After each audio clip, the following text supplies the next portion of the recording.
నమస్కారం. మనం ఇప్పుడు మార్కాపురం మున్సిపాలిటీ ప్రాంతంలో ఉన్నాం. గత నెల క్రితము మున్సిపాలిటీ పరిధిలో ఇబ్బంది కలిగిస్తున్నాయని గోవుల్ని తీసుకొచ్చి మున్సిపాలిటీ ప్రాంగణంలో లోపల పెట్టారు. ఇప్పుడు ఆ యొక్క గోవులు ఏమైనా అని అడిగితే అధికారులు తాళాలు పగలగొట్టి దొంగలు తీసుకెళ్లారని చెప్తున్నారు.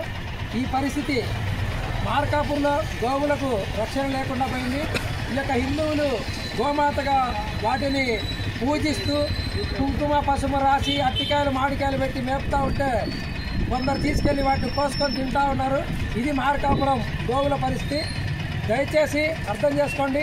ఈ పరిస్థితిలో మారాలంటే మార్కాపూర్లో కూడా ఈ యొక్క రాజాసింగ్ లాంటి ఒక వ్యక్తి పుడితే కానీ ఈ గోవుల వదలు ఆగవు.